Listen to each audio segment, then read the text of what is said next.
me! You thought I was really talking about...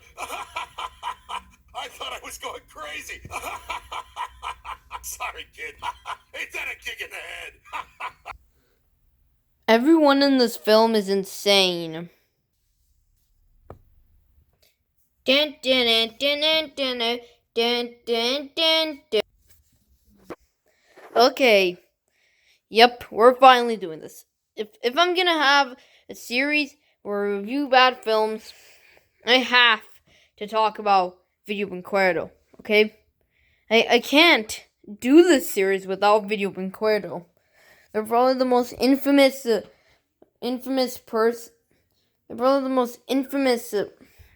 bad film company in the entire world.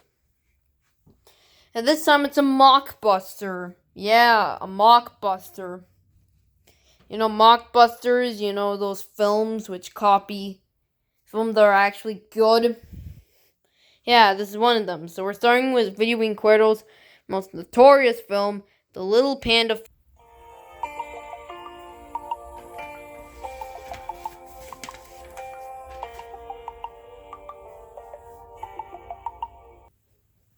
Yep, this film.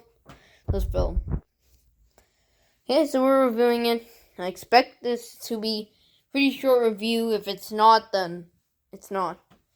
Okay, so let's go over the history of this film. Well, not much is known about it. All we know is that it was made by a Brazilian company called Video Brinquedo, and that translates to Toyland Video, but it's more infamously known as Video Brinquedo, so we're calling it Video Brinquedo. So they started out in like the 90s, and they distributed it like TV shows like Mario and Sonic X. They distributed DVDs for those shows in Brazil. But eventually they started making mockbusters, which have very terrible animation, and they're infamous for that. But The Little Panda Fighter in particular is their most infamous film. It came out in 2008 and it was almost immediately hated. Really, it's really hated.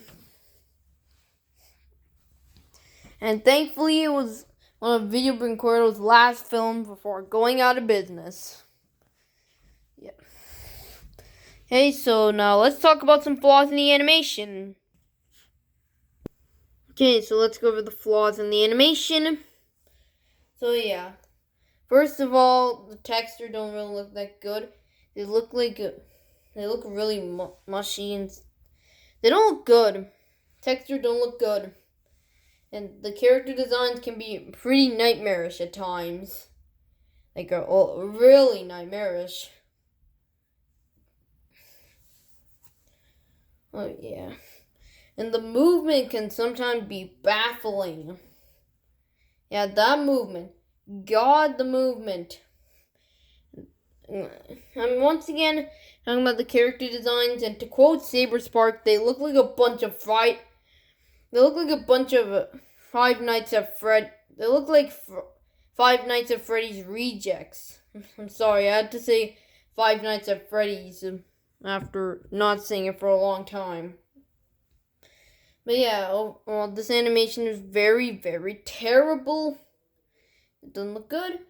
A lot of the times they clip and it looks unfinished. A lot of it just looks a lot unfinished. Okay, so we talked about the flaws. Now, let's talk about the story. What happens in the movie. Okay, so the film takes place in this place called the Bear Bar Box. And it's a bar where bears fight. Like, it's just a bar. And bears fight here. So, yeah. And we see this fat bear named Pancata, who is just mopping. Oh God. Anyways, he's daydreaming and he gets interrupted by his boss Polaris, who tells him to actually mop the floor. Instead of daydreaming and stuff. So anyways, the owner of the the bar boxing place is like angry that the guy named Teddy Thunders is winning every fight and he wants to fight him, but it would go against the contract. And so he decides to just go into a costume. So anyways, Pancata, remember him, is washing the costume, but he leaves in the washing machine for so long that it gets shrunk in.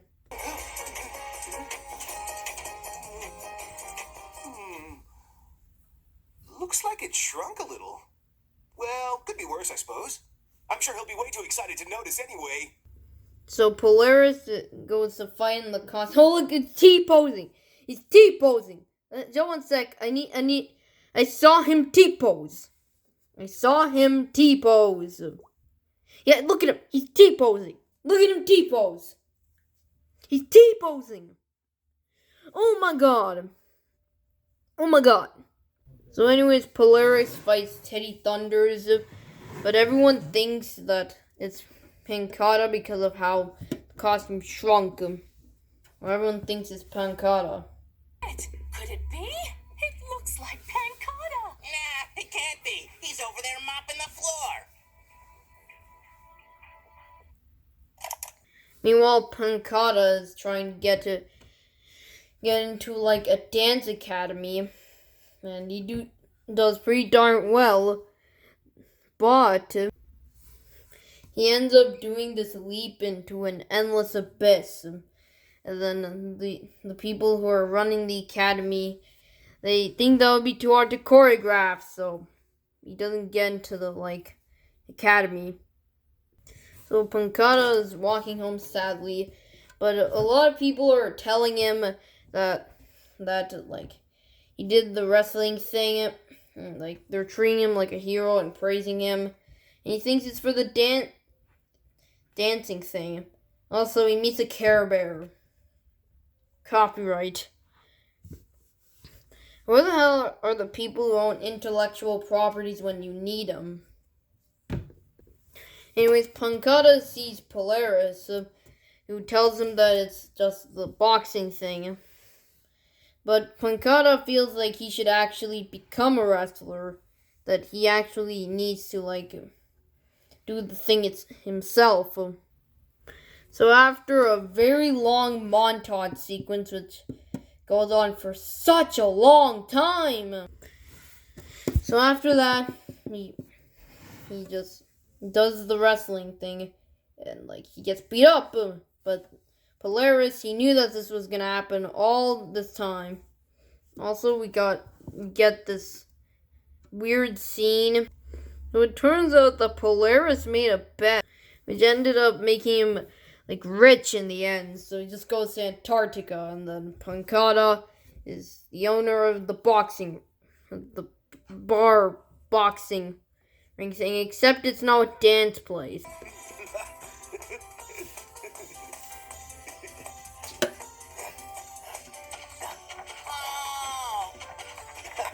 Did I mention that that Pancata is voiced by Dan Green, and the Snot Bear is voiced by Meowth? Yeah, might have never knew that. Okay, so that was the Little Panda Fighter. It sucked, I know. The animation, like I said, was horrible, and the story was also horrible. Story's terrible.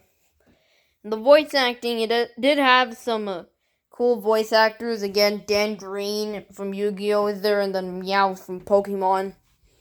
Yeah, those guys are in the film, but sometimes they talk way too fast, or sometimes they talk way too slow.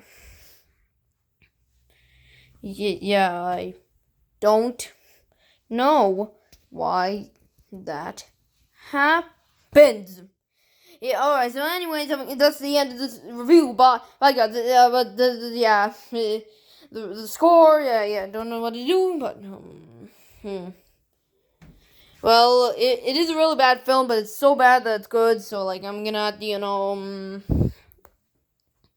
I'm gonna give it like a 4 out of 10, and that's pretty crazy, but it's still a terrible film. Okay, bye.